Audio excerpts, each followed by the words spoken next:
السلام علیکم۔ آج کی کہانی جادو کا آم۔ ایک گاؤں میں رفیق نام کا ایک غریب کسان رہتا تھا۔ وہ صبح سورج نکلنے سے پہلے کھیتوں کا رخ کرتا تھا۔ محنت کش تھا مگر قسمت جیسے اسے روٹ گئی تھی۔ ہر سال فصل کبھی بارش کبھی کیڑوں سے برباد ہو جاتی۔ بیوی زینت ہمیشہ ہمت باندھتی، اللہ بہتر کرے گا رفیق۔ مگر رفیق کے چہرے مایوسی دن بدن گہری ہوتی گئی۔ ایک دن وہ تھک کر آم کے درخت کے نیچے بیٹھ گیا۔ درخت بوڑھا تھا مگر اس کی شاخوں پر ہریالی باقی تھی۔ رفیق نے آسمان کی طرف دیکھا، کب بدلیں گے دن کہا۔ اس لمحے ہوا کا ایک جھونکا آیا، پتوں میں سے سرسراہٹ ہوئی، پھر اچانک درخت سے ایک آم زمین پر گرا۔ رفیق نے حیرت سے دیکھا، آم سنہری روشنی میں چمک رہا تھا۔ اس نے سوچا شاید دھوپ کی چمک ہے، کچھ خاص نہیں۔ مگر جب اس نے ہاتھ لگایا تو آم گرم محسوس ہوا۔ رفیق گھبرا گیا، پھر بھی اس نے آم گھر لے آیا۔ زینت نے پوچھا، یہ کہاں سے لائے ہو؟ بہت خوبصورت لگ رہا ہے۔ رفیق نے جواب دیا، خود گرا ہے مگر کچھ عجیب سا ہے۔ رات ہوئی تو گھر میں روشنی پھیلنے لگی بغیر چراغ کے۔ زینت بولی، یہ آم ہے یا کوئی جادو؟ رفیق نے کہا، پتہ نہیں مگر لگتا ہے کوئی بھیج چھپا ہے۔ صبح وہ جاگے تو آم غائب ہو چکا تھا، مگر آنگن میں سونے کے سکے بکھرے پڑے تھے۔ رفیق حیران، زینت خوش، دونوں کو یقین نہ آیا۔ وہ سمجھے شاید خواب دیکھ رہے ہیں، مگر سونا اصلی تھا۔ رفیق نے کہا، یہ درخت معمولی نہیں، کچھ راز ضرور ہے۔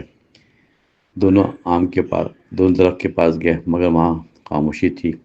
رفیق نے زمین کھود کر دیکھا، جڑوں میں روشنی سی تھی۔ اچانک آواز آئی، یہ جادو کا آم ہے مگر شرط ہے۔ رفیق چونک گیا، آواز درخت کے اندر سے آ رہی تھی، حرص کرو گے تو سب کچھ کھو دو گے، یاد رکھو۔ رفیق نے ڈرتے ہوئے کہا، ہم غریب ہیں، بس سکون چاہتے ہیں۔ آواز بولی، پھر ہر سال ایک آم پاؤ گے، کفایت سے۔ رفیق نے وعدہ کیا، ہم شکر گزار رہیں گے، لالچ نہیں کریں گے۔ درخت خاموش ہو گیا مگر اس کی پتیوں سے خوشبو آئی۔ اس دن کے بعد رفیق کی زندگی بدلنے لگی۔ وہ ہر سال وہ آم اٹھاتا اور صبح سونا پاتا۔ گھر خوشحال ہو گیا، کھیت سبز ہو گئے۔ زینت کہتی، دیکھا، صبر اور ایمان سے سب بہتر ہو گیا۔ رفیق اب ایک دوسرے کی مدد بھی کرنے لگا۔ دل بڑا ہو گیا۔ گاؤں والے حیران، رفیق کے نصیب بدل گئے تھے۔ پوچھتے، ایک دن لالچی تاجر شہر سے گاؤں آیا۔ اس نے رفیق کے خوشحال گھر کو دیکھ کر حسد کیا، ضرور کوئی خزانہ چھپا ہے یا کوئی جادو۔ اس نے سوچا، وہ رفیق کے پاس گیا، بھائی ذرا راز بتاؤ، میں بھی غریب ہوں۔ رفیق نے کہا، راز اللہ کی امانت ہے، نہیں بتا سکتا۔ تاجر بولا، میں تمہیں 10 اونٹ سونا دوں گا، صرف اشارہ دو۔ رفیق مسکرا کر بولا، لالچ چھوڑ دو، نیکی کرو، یہی راز ہے۔ مگر تاجر باز نہ آیا۔ رات کو درخت کے پاس پہنچ گیا۔ اس نے زمین کھودنے کی کوشش کی، جڑیں کاٹنے لگا۔ اچانک زمین سے روشنی نکلی، اس کی آنکھیں چندی آ گئی۔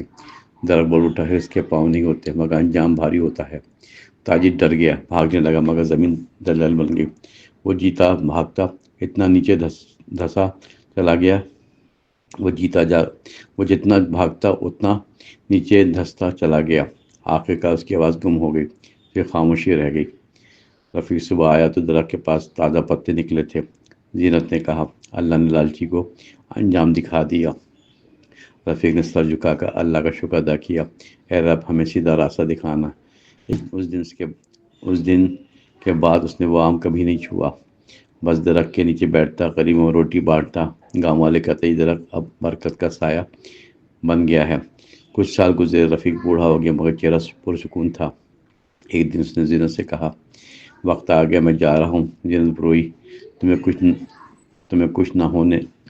کچھ ہو نہ جائے، میں تنہا کیسے رہوں گی؟ رفیق بولا، زندگی کی امانت ہے، جیسے آم ایک نشانی تھی۔ اس رات وہ درخت کے نیچے لیٹا اور آنکھیں بند کر لی۔ صبح زینت نے دیکھا، درخت کے نیچے ایک سنہری آم رکھا تھا مگر رفیق نہیں تھا، صرف اس کی مسکراہٹ پتوں میں جھول رہی تھی۔ گاؤں والے جمع ہوئے، درخت کے نیچے چراغ جلائے گئے۔ اس دن کے بعد وہ درخت رفیق کا سایہ کہلانے لگا، اور جو بھی وہاں دعا مانگتا دل کو سکون ملتا۔ سالوں بعد گاؤں میں نیا بچہ پیدا ہوا، نام رکھا گیا امان۔ جہاں امان بڑا ہوا، اکثر درخت کے نیچے کھیلتا تھا۔